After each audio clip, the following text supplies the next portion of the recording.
came up the thruway. We stopped over here just before Poughkeepsie. Checked out the protolith, crossed over.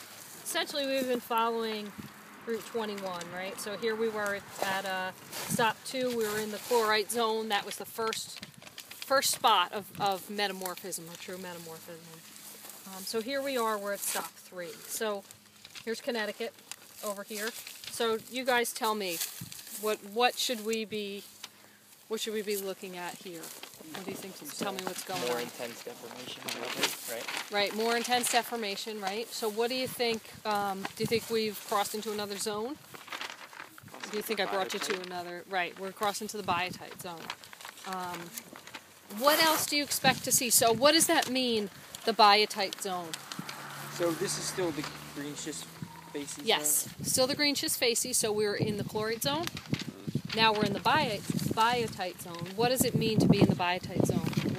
What indicates that we've crossed? It just starts to appear, right? Right. Oh, yeah, just crossing the thing that you drew on the board.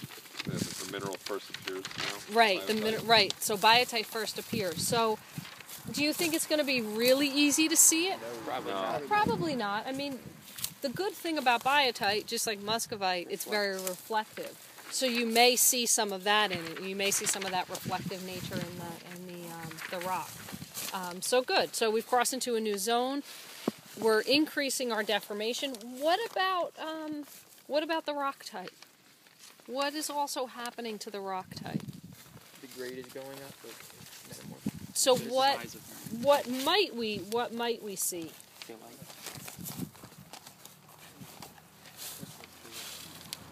So, over there? What's that? That may be from their wall that they built. So maybe phyllites. We're probably going to still be seeing mixes of slates and phyllites over here, but we should start thinking about, we're probably getting out of the slates. What is happening to just the size of the minerals in general? Increasing. They should be getting bigger. They should be getting bigger. So as we get to more and more sites, you should be having an easier time seeing some of the minerals in hand sample with your hand lenses and with your eye. So essentially,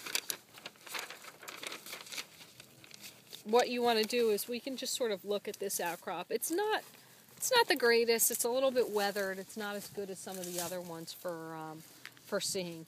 I think that was sort of answered everything that I had on here.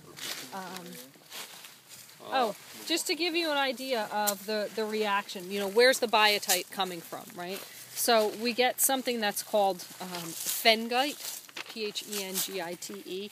It's essentially, it's kind of like a mica. It's a type of mica that reacts with the chlorite, right? So we know that there's chlorite because we were already in the chlorite zone.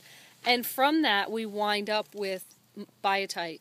We wind up with some muscovite, some quartz, and some water. So we have this other kind of mica essentially reacting with the chlorite, and as a product, a metamorphic product, we're getting biotite in that new assemblage of some of the minerals that you're going to see. So here we should be seeing biotites and muscovites, maybe some quartz mixed in with this. Can you still see some chlorite? Sure, you could. You probably won't see it because it's very small. Because remember, the zone is marked by the first appearance of a mineral, not necessarily the last appearance of a mineral. So why don't you just check this one out, see what you can see if there's anything else that you observe. Who did I take? Anthony? Your map? Thank you. So give it a go.